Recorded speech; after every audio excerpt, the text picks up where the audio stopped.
Suheldev Bharatiya Samaj party के मुखिया ओम प्रकाश राजभर के बेटे की शादी सियासी वजह से भी चर्चा में रह रही है, जिसका कारण है ओपी राजभर के बेटे के रिसेप्शन में बीजेपी नेताओं की मौजूदगी।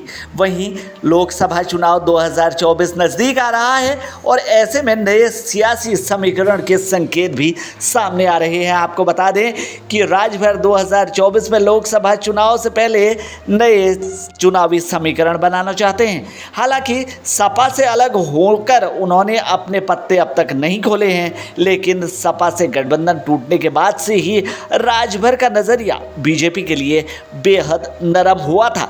ऐसे में सुहेलदेव भारतीय समाजवादी पार्टी के मुखिया ओम प्रकाश राजभर के बेटे की शादी के बाद हुए रिसेप्शन में विभिन्न दलों के नेताओं के पहुंचने और फंक्शन में बीजेपी नेताओं की खासी मौजूदगी सियासी चर्चाओं को जन्म दे रही है।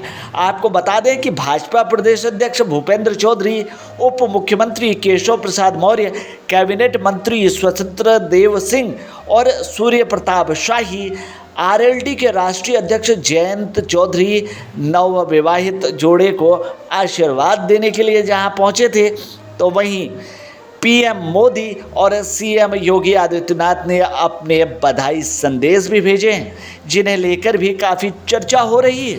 इस रिसेप्शन में बीजेपी नेताओं की मौजूदगी ने नए सियासी गठबंधनों की अटकलों को और हवा दे दी है।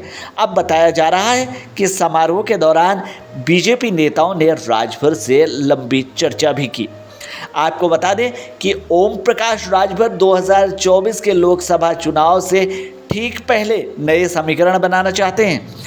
समाजवादी पार्टी से अलग होकर उन्होंने अब तक अपने पत्ते नहीं खोले हैं, लेकिन सपा से गठबंधन टूटने के बाद से ही राजभर का नज़रिया बीजेपी को लेकर बेहद नरम हुआ था। वहीं पिछले कुछ समय से राजभर के निशाने पर समाजवादी पार्टी बनी हुई है, जबकि मुख्यमंत्री योगी आदित्यनाथ की वो लगातार तारीफ करते रहे हैं। उनकी बीजेपी से बढ़ती नज़दीकियों को इससे समझा जा सकता है कि सरकार ने उन्हें वाई श्रेणी की सुविधा भी उपलब्ध कराई है।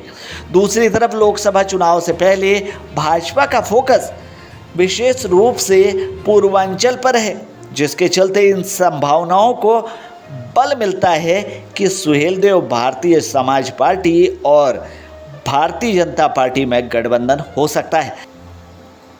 2019 के लोकसभा चुनाव में जहां बीजेपी को खासी चुनौतियों का सामना करना पड़ा था, तो दूसरी तरफ राजभर का राजनीतिक कद लगातार बढ़ा है। 2017 में हुए विधानसभा चुनाव में सुबह सपा ने 4 सीटें जीती थी, जबकि 2022 में सुबह संख्या के विधायकों की संख्या 4 से बढ़कर 6 हो गई है। ऐसे में इस रिसेप्शन में बीजेपी नेताओं की मौजूदगी और लंबी चर्चा होना कहीं ना कहीं सियासी संकेत दे रहा है उत्तर प्रदेश की राजनीति में, और इन सियासी संकेतों के आगे आने वाले दिनों में देश और प्रदेश की राजनीति पर क्या प्रभाव पड़ेगा, ये आने वाला वक्त बताएगा। फिलहाल के लिए इस खबर में इतना ही। बाकी खबरों के लिए बने रहिए हमारे साथ, देखते रहिए हमारे चैनल को, क्योंकि यहाँ मिलेंगी आपको तमाम बड़ी खबरें।